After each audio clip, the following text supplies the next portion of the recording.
जय हिंद। आज हम लोग देखते हैं भारतीय उपमहाद्वीप में 5 प्रयाग का क्या महत्व है। ये 5 प्रयाग की कंसेप्ट जो है वो आखिर है क्या। तो इस 5 प्रयाग की कंसेप्ट को अगर देखें तो भारतीय सांस्कृतिक और सामाजिक दृष्टि से भी यह काफ़ी महत्वपूर्ण है और स्थलाकृतिक दृष्टि से, भौगोलिक दृष्टि से तो महत्वपूर्ण है ही। तो आइए पहले हम लोग ये जानते हैं कि ये 5 प्रयाग है क्या।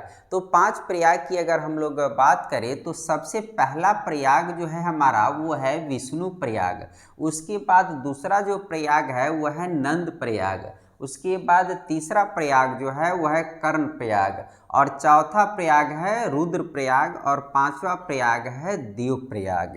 अर्थात हमारे भारतीय उपमहाद्वीप में 5 प्रयाग है। ये जो भारत के पर्वतीय राज्य उत्तराखंड है उसी में ये स्थित पांचों प्रयाग है।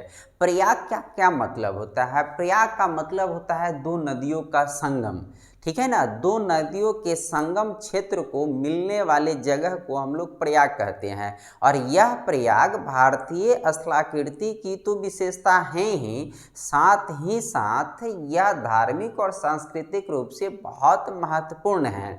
आप जानते हैं कि मानव जब, जैसे हम लोग भारत की अगर बात करें तो भारत में देखेंगे तो विभिन्न प्रकार के लोग रहते हैं, जाति धर्म अलग अलग है और सभी को अगर एकजुट बांध कर रखा है तो वो हमारा संविधान है। लेकिन जब इस दुनिया में संविधान नहीं होते थे और इस तरह के कोई एक रूल नहीं था तो उस समय अगर एक खास समुदाय को अगर किसी एकजुट धागा में बांध कर रखने का काम करता था वो हमारा धर्म ही होता था। तो धर्म में भी संगतियाँ बहुत आती चली गई, ये आडंबर बाहर से जुड़ते चले गए, लेकिन इसका मतलब ही नहीं है कि धर्म खराब है। धर्म इंसानों को क्या करता है? जोड़ने का काम करता है। माता पिता और अपने धर्म से हमको परवरिश से धर्म मिलती है और ये एकजुट करता था। और हिंदू धर्म की अगर बात करें तो उसमें ये 5 प्रयाग भी काफ़ी महत्वपूर्ण है। इसमें एक कहीं केदारनाथ है तो कहीं आपका रुद्र प्रयाग है यानी शिव का मंदिर है। तो बहुत सारे धार्मिक दृष्टि से भी इसका महत्वपूर्ण स्थान है हमारे संस्कृति में। लेकिन इससे हटकर अगर हम लोग देखें कि स्थलाकृति विविधताओं में अगर हम लोग देखने की अगर बात करें तो आप जानते हैं कि भारत का उत्तरी जो क्षेत्र है जिसको हिमालय कहते हैं यानी पर्वतीय क्षेत्र है। हिमालय एक विस्तृत और दुनिया का सबसे बड़ा पर्वत है। जानते हैं आप, लंबाई की दृष्टि से अगर देखें तो ये एंडीज और ऑकी के बाद तीसरा लंबा विश्व का सबसे बड़ा लंबा पर्वत है। जबकि ऊंचाई और विस्तार की दृष्टि से देखें तो ये विश्व का सबसे ऊंचा पर्वत है। और यह ऊंचा पर्वत जो हिमालय है भारत के उत्तरी छोर में स्थित है। आपके कश्मीर से क्षेत्र से लेकर सीधे अरुणाचल तक है, लगभग 3000 किलोमीटर के, ठीक है ना, लंबाई तक, 2400 किलोमीटर लंबाई तक है ये। तो ये विस्तृत जो हिमालय का क्षेत्र है और इस हिमालय के क्षेत्रों में अगर देखा जाए तो कई भारतीय राज्य बसे हुए हैं और इसके पर्वतीय क्षेत्र है। उसी में से एक पर्वतीय क्षेत्र, एक पर्वतीय राज्य है जिसका नाम है उत्तराखंड। और उस उत्तराखंड के विभिन्न जगहों पर, ठीक है ना, ये के छोटी छोटी जलधाराएं निकलती है, कुछ बड़ी बड़ी जलधाराएं निकलती है। और आप जानते हैं कि हिमालय पर्वत पर, आप जानते हैं हिमालय पर्वत और उसके से ठीक पश्चिमोत्तर भाग में हमारा 4 पर्वत श्रृंखलाएं और भी है जिसको हम लोग ट्रांस हिमालय कहते हैं ना। काराकोरम, लद्दाख, जास्कर और कैलाश है। और पूरे हिमालयी क्षेत्र में क्या है कि विभिन्न प्रकार के अलग अलग कई ग्लेशियर है, हिमानी है। और कई हिमानी से क्या करते हैं कि नदियाँ मैदानी क्षेत्रों में उतरती है, वहाँ से निकलकर मैदानी क्षेत्रों में आती है। और हिमालय तो एक बहुत बड़ा भारतीय उपमहाद्वीप का जलवायु विभाजक है, ठीक है ना। तो हिमालय एक बहुत बड़ा जलवायु विभाजक है। और साउथ वेस्ट जो मानसून है, ठीक है ना, दक्षिण पश्चिम जो मानसून है, ये जब बंगाल की खाड़ी से निकलती है तो ये इन्हीं हिमालय पर्वतों से टकराती है तो पर्वतीय वर्षा होती है। अर्थात ये पूरा का पूरा हिमालय क्षेत्र जो है जहाँ हिमानी है, साउथ वेस्ट मानसून से बरसातें भी होती है और ये सभी की वजह से एक अपार जल राशि यहाँ पाई जाती है। और इन अपार जल राशियों से कई नदियाँ, असंख्य नदियाँ निकली हुई है, छोटी नदी बड़ी नदी निकली हुई है। और ये सभी नदियाँ निकल कर भारतीय उत्तरी क्षेत्र के जो विश्व के प्रतिष्ठित और ज़्यादा उपजाऊ क्षेत्रों में से एक गंगा का मैदान का निर्माण करती है निक्षेपण प्रक्रिया द्वारा। तो ये जो नदियाँ यहाँ से निकलती है तो ये अपना नदी बेसिन बनाती है और मैदानी क्षेत्र का निर्माण की हुई है। तो ये नदियाँ जो हैं वो हिमालय क्षेत्र से निकली हैं। और ये कौन नदी कहाँ से निकली है और कहाँ पर मिलती है, ये सब को हम लोग अपवाह तंत्र में पढ़ते हैं। तो अगर गंगा का अपवाह तंत्र अगर हम लोग देखें तो गंगा के अपवाह तंत्र को देखने से पहले हमको एक बात को जानना पड़ेगा कि वह गंगा हिमालय के किन किन छोटी छोटी धाराओं से मिलकर आगे चलकर एक बहुत बड़ी क्या है नदी का निर्माण कर देती है। और ऊपर हिमालय क्षेत्र में, उत्तराखंड क्षेत्र में कई नदियां मिलती है आपस में, और मिलकर फिर मैदानी क्षेत्र में देवप्रयाग में एक नदी बहने लगती है जिसका नाम गंगा पड़ जाता है। उससे पहले कहीं भागीरथी है, मंदाकिनी है, अलकनंदा है, और ये सब आपस में नीचे उतरकर देवप्रयाग से ये गंगा के रूप में प्रवाहित होने लगती है। अर्थात गंगा जो है मैदानी क्षेत्र में देवप्रयाग से उतरती है तो और एक बहुत बड़ा नदी का बेसिन क्षेत्र बनाती है। तो हम लोग अगर इसको देखें तो हम लोग ये सकते हैं कि ये 5 प्रयाग का जो कंसेप्ट है यह गंगा नदी निर्माण के जो हिमालयी क्षेत्र है, विभिन्न धाराओं हैं, उसके आपस में मिलने का स्थान है। आपस में दो जलधाराएं जहाँ जहाँ मिली है वहाँ वहाँ के क्षेत्रों को अलग अलग नामों से पुकारा गया है, वही क्षेत्र हमारा 5 प्रयाग है, ठीक है ना। और एक छठा प्रयाग है जो मैदानी क्षेत्र में है, वह है प्रयागराज यानी इलाहाबाद। ये सभी प्रयागों में राजा है इसलिए इसका प्रयागराज नाम रख दी गई है, लेकिन ये मैदानी क्षेत्र में है। और ये 5 प्रयाग जिसके मैं बात किया हूँ ये पर्वतीय क्षेत्र में है, ठीक है ना, ये ऊंचाई पर है, ठीक है ना। तो हम लोग इसको देखते हैं। तो प्रयाग का मतलब क्या है, 2 नदियों का संगम, ठीक है ना। और 2 नदियाँ मिलकर क्या करती है, एक विस्तृत धारा का निर्माण करती है। तो आइए हम लोग देखते हैं कि ये 5 प्रयाग उत्तराखंड के विभिन्न स्थानों पर किस तरह से निर्मित हुए हैं और इनका नाम कैसे पड़ा और यह किन विशेषताओं से है। चलिए देखते हैं। अगर आप इस पूरे मतलब डायग्राम को देखने की कोशिश करें तो यहाँ पर हमने एक ये रेड कलर से मैंने एक इस तरह से नदी दिखाया है, ये नदी यहाँ तक है, ठीक है ना। फिर एक रेड कलर से ये है और ये एक रेड कलर से है और ये एक रेड कलर से है। रेड कलर से मैंने जो नदियों का बनाया है वो मुख्य नदी हमने लिया है, और उसमें ब्लैक कलर से जो मैंने नदियाँ बनाया है उसमें आकर मिलती है, उसको मैंने बनाया है। तो हम लोग एक सबसे पहले अगर देखें तो यहाँ से जो आप एक देख रहे हैं ये जो लाइन यानी ये जो नदी आप देख रहे हैं ये देवप्रयाग तक आती है।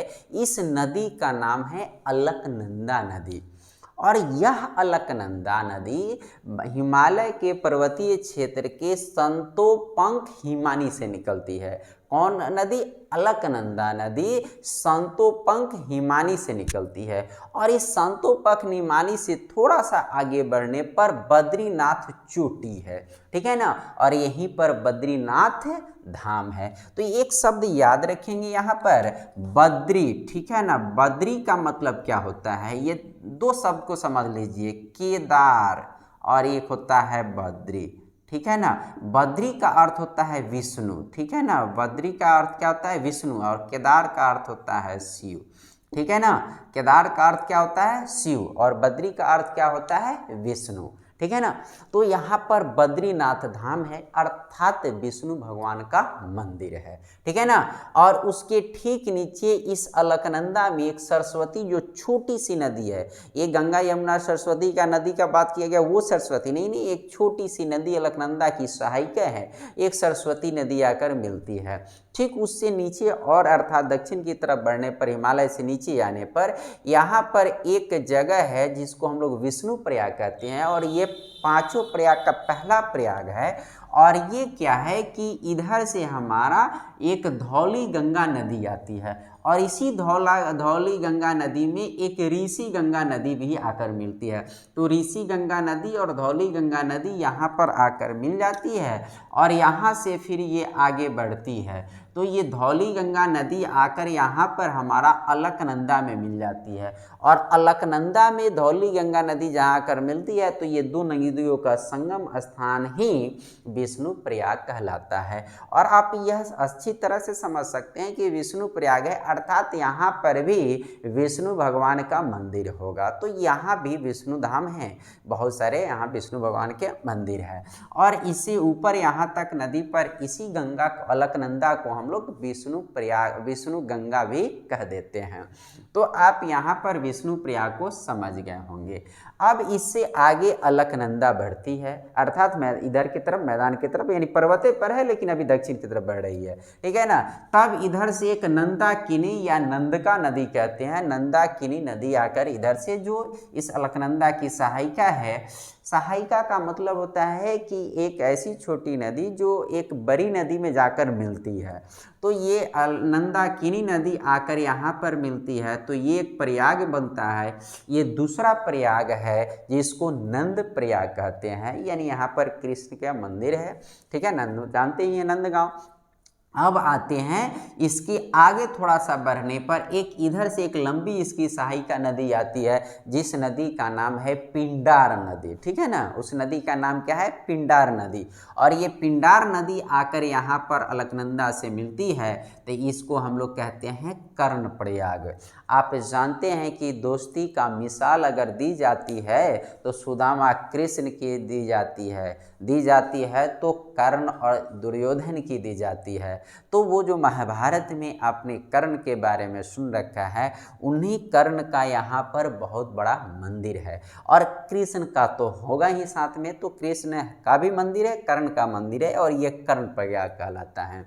अब अगर हम लोग आगे अगर बढ़ने की कोशिश करें ऊपर से हिमालय से और उतरते हैं नीचे की तरफ तो यहाँ पर अब इधर से एक केदारनाथ चोटी है और उसके केदारनाथ धाम भी है। आप जानते हैं केदारनाथ बद्रीनाथ ये तो बहुत फेमस है, ये तो आप सब जानते हैं। तो ये केदारनाथ है, ठीक है ना। और यहाँ से ये केदारनाथ चोटी है, यहाँ पर केदारनाथ का धाम है यानी केदारनाथ अर्थात केदार मतलब शिव और बद्री मतलब विष्णु।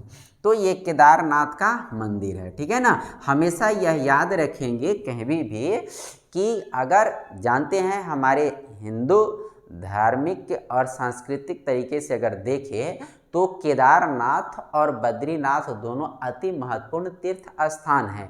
केदार का मतलब होता है शिव और बद्री का अर्थ होता है विष्णु। तो ये दो बात तो कई बार मैंने बोल दिया, आप समझ भी गए होंगे। तो आइए हम लोग यहाँ देखते हैं। तो ये हमारा केदारनाथ से यानी केदार चोटी से यहाँ से एक नदी आती है। इस नदी को हम लोग कहते हैं मंदाकिनी नदी, ठीक है ना। तो ये ऊपर से आ रही थी अलकनंदा और इधर से आ गई मंदाकिनी नदी। तो ये अलकनंदा और ये मंदाकिनी दोनों आकर यहाँ पर मिली तो ये बनता है रुद्रप्रयाग। यहाँ पर इस क्षेत्र को रुद्रप्रयाग कहते हैं। रुद्र मतलब किसको? रौद्र रूप धारण कौन किए थे? शंकर भगवान किए थे। तो रुद्र मतलब होता है शंकर यानी शिव। तो यहाँ पर भी शिव के अनेक मंदिर हैं, ठीक है ना, शंकर भगवान के अनेक मंदिर हैं। तो ये चौथा हमारा प्रयाग हो गया। अब ये ध्यान दीजिएगा इससे ऊपर अलकनंदा था, ये पूरा यहाँ से लेकर देवप्रयाग तक अलकनंदा है। इस अलकनंदा में इधर से धौली गंगा मिला तो विष्णु प्रयाग, नंदाकिनी बना मिला तो नंद प्रयाग, ठीक है ना। और इधर से पिंडार नदी मिला तो कर्ण प्रयाग। अभी मत कह दीजिएगा कि कर्ण नदी मिला, कर्ण नदी नहीं है, पिंडार नदी है इसका नाम, ठीक है ना। तो कर्ण प्रयाग यहाँ हो गया। और इधर सभी में एक अलकनंदा ही था और बाकी उसमें मिल रहे थे, लेकिन यहाँ पर एक अलकनंदा और इधर से अब आ गया, इधर दाहिने तरफ सब इधर से आ रहे थे, अब इधर से आ गया एक केदारनाथ से निकलकर मंदाकिनी नदी और यहाँ पर आकर ये मिल गया तो बन गया आपका रुद्र प्रयाग। अब ये रुद्रप्रयाग यहाँ शिव का मंदिर है, ठीक है। अब अगर हम लोग यहाँ से देखें तो ये अलकनंदा आगे बढ़ रही है, तो यहाँ पर आकर देवप्रयाग बनता है। ये देवप्रयाग कैसे होता है, जरा गौर से इसको हम लोग देखते हैं। अब ये देवप्रयाग है, यहाँ पर गंगोत्री है, ठीक है ना, यहाँ पर एक गंगोत्री हिमानी है, ठीक है ना, जिसको हम लोग गोमुख भी कहते हैं, ठीक है। तो ये गंगोत्री हिमानी से आप देखेंगे कि एक भागीरथी नदी बहती है इस तरह से, ठीक है ना। तो भागीरथी नदी में आकर यहाँ पर देवप्रयाग में मिल जाती है, तो यहाँ पर बनता है हमारा देवप्रयाग। तो ये 5 प्रयाग हुआ। अब इस 5 प्रयाग को समझ जाइए, एक बार फिर से मैं समराइज कर दे रहा हूँ। सबसे पहला प्रयाग विष्णु प्रयाग, दूसरा प्रयाग नंद प्रयाग, तीसरा प्रयाग कर्ण प्रयाग, चौथा प्रयाग रुद्र प्रयाग, पांचवा प्रयाग देव प्रयाग।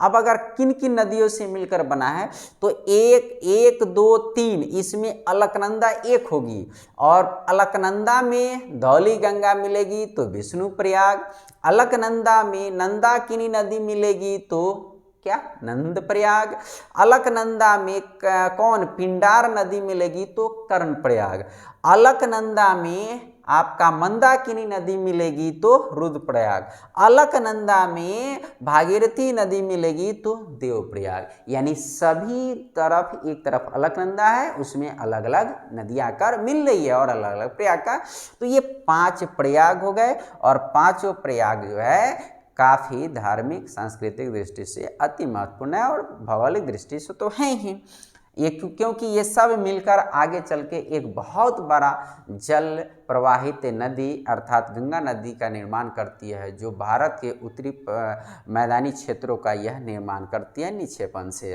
तो ये काफ़ी महत्वपूर्ण है, और इसी में भारत की सघन आबादी बसती है, सभी का रोजी रोटी चलता है, अनाजों का स्रोत है ये। तो इतना बड़ा अगर मैदान का निर्माण हुआ है तो इन्हीं नदियों के निक्षेपों से हुआ है। तो सांस्कृतिक रूप के अलावे ये तो भौगोलिक दृष्टि से, स्थलाकृतिक निर्माण की दृष्टि से तो अति महत्वपूर्ण है ही, क्योंकि ये सब नदियाँ आपस में मिलकर एक बड़ा जल राशि का निर्माण करेंगी। तो अब ये आप समझ गए। अब एक क्वेश्चन यहाँ से पूछा जाता है कि गंगा नदी मैदानी भाग में प्रवेश कहाँ से करती है, अर्थात मैदानी भाग में कहाँ से उतरती है, तो इसका आंसर होगा देवप्रयाग, ठीक है ना, देवप्रयाग। फिर पूछेगा कि देवप्रयाग में किन 2 नदियों का संगम है यानी प्रयाग है, तो आपका भागीरथी नदी और अलकनंदा है। अब फिर आगे इस तरह से ये यहाँ से अब ये गंगा कहलाने लगती है, ठीक है ना, मैदानी क्षेत्र में ये अब गंगा के नाम से बहने लगती है। अब इस गंगा के इस साइड में अगर हम लोग देखते हैं तो एक यमुनोत्री हिमानी है, यमुनोत्री हिमानी से यमुना नदी इधर से आकर और फिर इधर से इसके अगर इस तरह से लिखते हैं तो दाहिना साइड हो गया इधर से, तो इधर से आकर यहाँ पर इलाहाबाद, जिसको आप शहर का नाम सुने होंगे, जिसका पहले प्रयाग नाम था, प्रयागराज हो गया। ये यहाँ पर प्रयागराज क्यों रखा गया, इलाहाबाद का नाम जो प्रयाग था पहले उसका नाम प्रयागराज क्यों रखा गया, क्योंकि आप जानते हैं उत्तराखंड में ये 5 प्रयाग है, विष्णु प्रयाग, नंद प्रयाग, कर्ण प्रयाग, रुद्र प्रयाग, देव प्रयाग, ये 5 प्रयाग है। लेकिन सभी प्रयागों में राजा जो है यानी मोस्ट इम्पॉर्टेंट प्रयाग जो है वह इलाहाबाद है, यानी यह हमारा गंगा और यमुना का संगम है, इसलिए इसका नाम प्रयाग पहले था, अब रख दिया गया प्रयागराज, ठीक है ना, ये भी बात समझ में आ गया होगा। अब अगर एक बात कर ले हम लोग, एक टिहरी बांध सुने होइएगा, टिहरी बांध भी इन्हीं प्रयागी क्षेत्रों में है। टिहरी बांध का नाम सुनते हैं, ये भारत का विशाल बांध भी है, विशालकाय बांध है, और साथ साथ में ऊंचा भी बांध है, सबसे ऊंचा बांध है, विशालकाय बांध है। ये कहाँ बना है, तो ये भागीरथी नदी आपको ये दिख रही है ना, सॉरी यहाँ पर, हाँ, ये गंगोत्री हिमानी से जो भागीरथी नदी निकल रही है, तो भागीरथी नदी में यहाँ पर एक इधर से एक छोटी सी इसकी सहायिका नदी आती है, जिसको भीलांगना नदी कहते हैं। क्या नदी कहते हैं, भीलांगना नदी, भीलांगना, भील एक जनजाति भी है भारत की, तो भीलांगना नदी है। और इस भीलांगना नदी के इस संगम पर, ठीक है ना, एक टिहरी बांध बनाया गया है। यही ये कौन नदी है, या भागीरथी नदी आ रही है, इसमें ही भिलंगना नदी मिली, और इसी के संगम पर, ठीक है ना, एक बांध बनाया गया है, टिहरी बांध, ठीक है ना। और यह टिहरी बांध जो है भारत का सबसे ऊंचा बांध और विशालकाय बांध है। तो इस तरह से अगर हम लोग समझें और देखें कि किस तरह से ये 5 प्रयाग हैं, कौन कौन नदियाँ मिलती है, और यह 5 प्रयाग मिलकर तब क्या करती है कि आप इधर से देख रहे हैं सभी के जल इसमें प्रवाहित होकर अलकनंदा से यहाँ देवप्रयाग में एक गंगा का निर्माण कर देती है। अब यहाँ से ये अगर कहें तो हम लोग देखेंगे तो यहाँ से एक गंगा बहुत चौड़ी नदी और बहुत जल धारण करती होने वाली नदियाँ हो जाती है, और यहाँ पर ये नदी देखेंगे तो ये एक विशाल नदी तंत्र का, अपवाह तंत्र का निर्माण करती है। तो ये हमारा क्या हो जाता है, गंगा का अपवाह क्षेत्र भी हो जाता है इधर का। और ये इसमें क्या है, यमुना तो इधर से जाकर मिल ही रही है,